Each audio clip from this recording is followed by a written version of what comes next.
Sherlock Holmes, Empty House. It was in the spring of the year 1894 when everyone in London talked about the strange murder of Ronald Adair. I was interested in the case too, although Holmes was dead and I could not enjoy his perfect thinking. So I will try to give you all the details as well as I can and as I knew them at that time. The Lord Ronald Adair was the second son of the Earl of Maynooth, who was at that time the governor of one of the Australian colonies. Ronald's mother had returned from Australia and her son Ronald and her daughter Hilda came back with her, and they lived at 427 Park Lane. Ronald had no enemies and his habits were quiet and usual. But he was killed in a really strange and unexpected way between 10 and 11:20 at night on March 30, 1894. Ronald liked playing cards. He played all the time, but never for so much money that it would hurt him. He was a member of 3 card clubs. On the day of his death he played several games in one of the clubs. He played the whole afternoon and then after dinner too. He lost about £5, but it was nothing for him. In fact, it came out that together with Colonel Moran they won £420 about 2 weeks before that. On that evening he came back from the club at exactly 10 o'clock. His mother and sister were together and they were talking. The servant heard him come in and go up into his room. No sound was heard from the room until 11:20. When his mother and his sister went there. They went to his room because they wanted to say good night, but when they tried to enter Ronald's room they found out that the door was locked from the inside, and no one answered their knocking. They called for help and the door was opened. When they came into the room they found the young man was lying on the table. His head was destroyed by a bullet, but there was no gun in the room. On the table there were 2 banknotes and £17 in silver and gold. The money was arranged in little columns. There were some numbers with the names of some friends from the club on a piece of paper. No one could understand why the young man locked the door from the inside. There was the possibility that the murderer had done this and then escaped by the window. But the window was at least 6 meters above the ground and under the window there was a bed of flowers. And the flowers and the ground under the window didn't show any sign of being stepped upon and there were no marks anywhere close to it as well. So how did Ronald die? If someone climbed to the window and then shot him, there would be some tracks. And what is more, Park Lane is a really busy street and no one heard a shot. I thought about these facts the whole day. Then I went for a walk and I came to Park Lane. There was a group of people near the house number 427 and all of them were looking at the window. I was disgusted and I wanted to leave, but when I turned I bumped into an old man who was standing behind me. I knocked down several of the books he was carrying, which made him very angry. I helped him pick up the books, but the man was still angry with me and when he had all his books in his hands again he turned and went away without saying thank you. My visit of Park Lane didn't help to clear the mystery. So, I went back to my flat in Kensington. I was at home only for 5 minutes when the servant came and said that there was a person who wanted to see me. I was quite surprised when I saw the old man who I had bumped into. "You look surprised to see me, sir," he said in a strange voice. "Yes, I am. Well, sir, I came to apologize for my bad behavior in the street. I'm really glad that you helped me pick up the books." "It was nothing, please do not mention it," I said.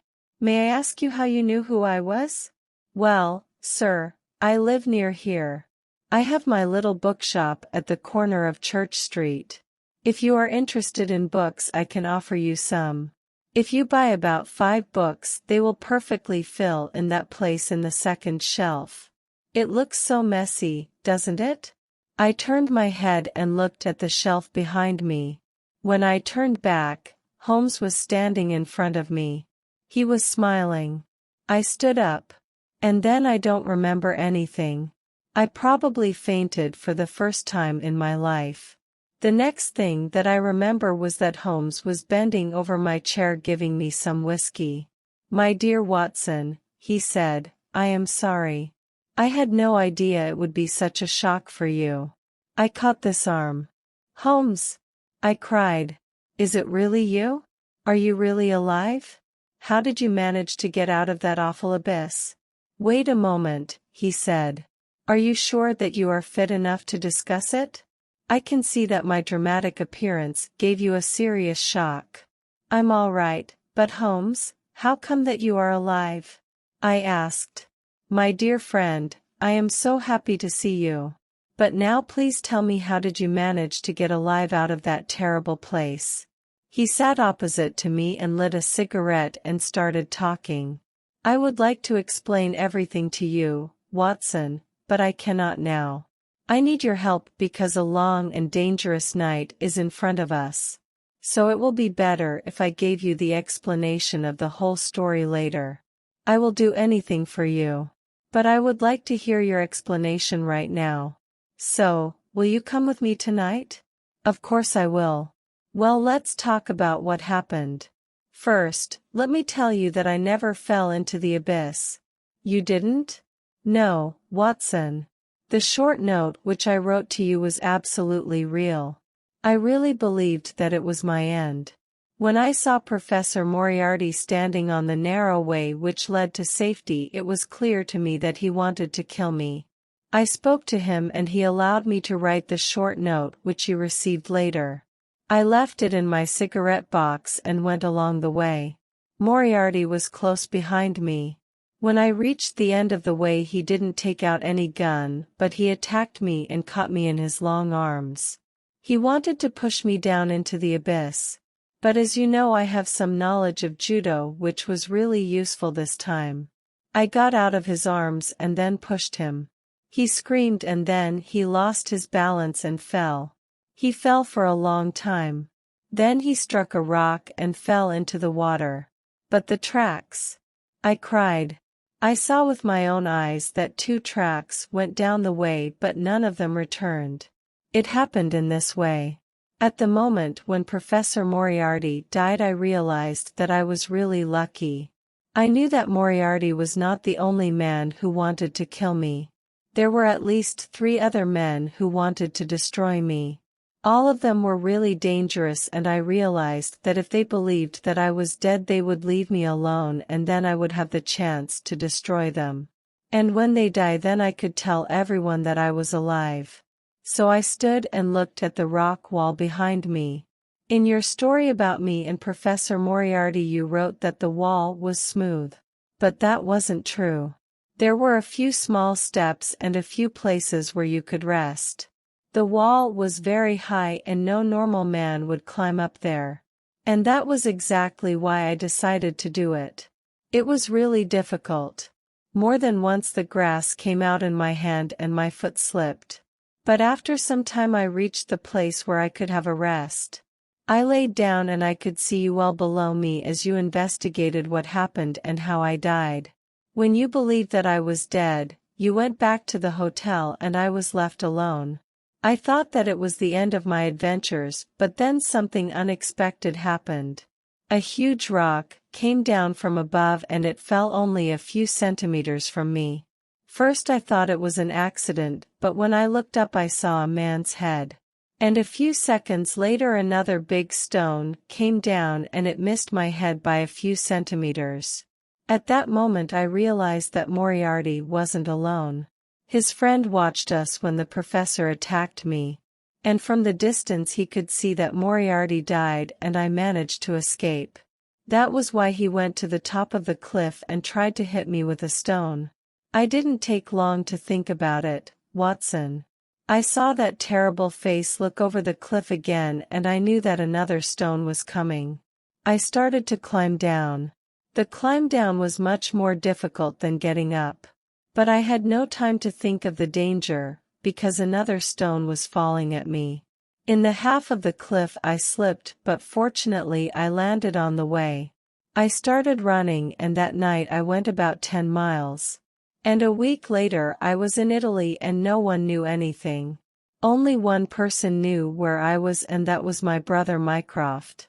I am sorry, Watson, but it was important that everyone thought that I was dead. And I am sure that you wouldn't have written so well about my death if you knew that it hadn't happened. But I had to tell my brother, because I needed money to travel. I listened to the incredible story. But now there is some work for us to do. If we finish it successfully, the world will be better and you will be able to tell everyone that I am alive. I asked him to tell me more, but he only smiled and didn't say anything. 1 hour later we were both sitting in a carriage. I had my revolver in my pocket and I felt the excitement of adventure. It was the same like in the past. First I thought that we were going to Baker Street, but Holmes stopped the carriage at the corner of Cavendish Square. We got off and Holmes looked carefully around. We went through many narrow streets and Holmes was really concerned that no one followed us. Finally we came into a small road lined with old, ugly houses which led us to Machéister Street and then to Blandoford Street. Here we turned quickly right, went through a deserted yard and then Holmes unlocked a back door of a house. We went in and Holmes locked the door again. The place was really dark, but it was clear that the house was empty. Holmes took my hand and led me upstairs. We came into a large, square empty room. The corners of the room were completely black, but there was a little light in the center of the room. The light came from the street. Holmes put his hand on my shoulder and his lips to my ear. "Do you know where we are?" he asked me. I looked out of the window. "It must be Baker Street," I answered. "Exactly. We are in Camden House, which stands exactly opposite to my old flat." "But why are we here?" "Because we can see my flat from here clearly." "Dear Watson, can you move a little nearer to the window, but make sure no one can see you from the outside. Then have a look at our old rooms and tell me what you see." I moved forward and looked across the street and I nearly shouted out. The blind was down and a strong light was burning in the room. The shadow of the man who was sitting in the room was very clear. I recognized it immediately. It was Holmes. But it was not possible, because Holmes was here with me. I quickly turned and touched him. Holmes was laughing quietly. "Well," he said. "Oh dear, it is fantastic. It really looks like me, doesn't it?" he asked. "I would swear that it was you, if I didn't know that it is not possible. It is a small model of me. It was made in Grenoble by Oscar Meunier. I only arranged the lighting." "But why?" "Because, my dear Watson, I would like some people to believe that it was me there in the room, while I was somewhere else completely. So you think the rooms are watched?" "I know it." "By whom?" "By the people, dear Watson, who would love to kill me, Professor Moriarty's friends.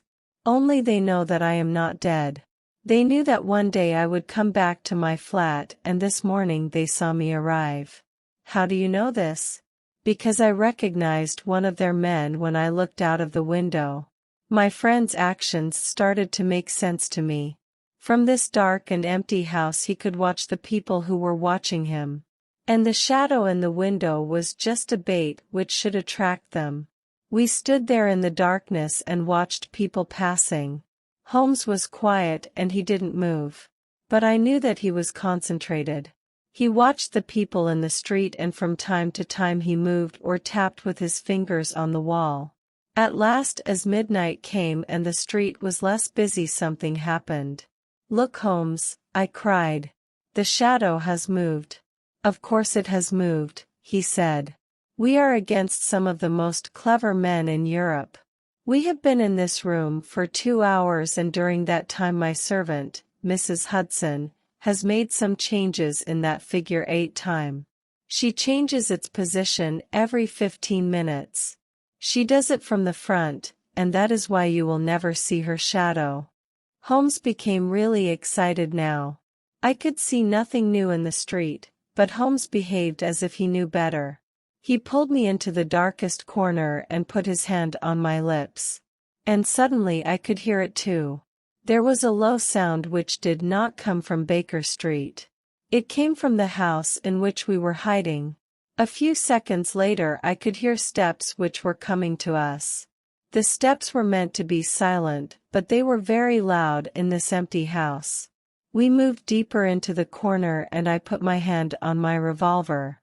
In the darkness of the door I could see a darker outline of a man. He stood for a few seconds and then he came slowly into the room. He was only a meter from us and I was getting ready for a fight, but he didn't see us. He moved on. He was an elderly man with a big gray mustache. He was extremely excited. He was carrying something that looked like a stick and when he put it on the floor we could hear a metallic sound. Suddenly I realized that it was a gun, but it had a strange shape. The man put the gun on the window frame and aimed. It was clear that he was aiming at the shadow in the window of Holmes's flat. Then there was a strange whiz and we could hear the sound of broken glass. At that moment Holmes jumped at the man. The man fell on his face, but in the next second he was on his feet again and he caught Holmes's throat with his hands. I struck the man on the head with my revolver and the man fell down again. Then Holmes made a sharp noise on his whistle and two policemen in uniform came into the room. "Is that you, Lestrade?" asked Holmes. "Yes, I took the job myself." "It's good to see you back in London, sir." "I think so. 3 unsolved murders in 1 year, I think that you really need my help," Holmes laughed. We all stood up and Lestrade produced 2 candles. At last I was able to have a look at our prisoner. He had a quite nice and intelligent face. When he was younger he could choose between good and evil, but unfortunately he chose the latter and his blue eyes were really cruel. He looked with them at Holmes and we could see that he both hated and admired the man. "You devil! You clever, clever devil!" "Oh, Colonel," said Holmes. "Nice to meet you again. We haven't seen each other for such a long time. I believe we saw each other the last time when you were trying to hit and kill me with the stones. You are a devil. Clever devil," was all that the man was able to say. "I haven't introduced you yet," said Holmes. "Gentlemen, this is Colonel Moran. In the past he served in the army and he is the best shooter our army has ever had." The man said nothing but he was really angry and now he looked like a tiger. "I am really surprised that such a simple trick has fooled you, Colonel." Colonel Moran jumped and wanted to attack Holmes again, but the policeman pulled him back. "But I have to admit that you had one small surprise for me," said Holmes. "I didn't expect you to use this empty house. I thought that you would shoot from the street where the police were waiting for you. But otherwise everything went as I expected." "I don't know why I should listen to this man," Colonel said to Lestrade. "If I am in the hands of the police I would like the things to be done in the legal way." "Yes, that is reasonable," said Lestrade. "Do you have anything else that you would like to tell us, Holmes?" Holmes picked up the gun from the floor and examined it carefully. "It is an interesting and special gun," he said. "As it is an air gun, it doesn't make any noise and it is very powerful. I know that it was made by a blind German mechanic and that it was bought by Professor Moriarty. I have known that it exists for years, but I have never had the opportunity to see it. Lestrade, you should examine the gun and the bullets carefully." "You can be sure that I will look after that," said Lestrade and all the men started to move towards the door. "Is there anything else you would like to tell me?" "Only one thing. What are you going to charge the man with?" "Of course the attempted murder of Mr. Holmes." "Well, Lestrade, then let me congratulate you, because you're got him," Holmes said and I could hear irony in his voice. "Got him? Got whom, Mr. Holmes?" "The man that the whole police have been looking for, Colonel Moran, who shot Lord Ronald Adair. I believe that it is a much better charge. Watson, will you come with me to my flat now?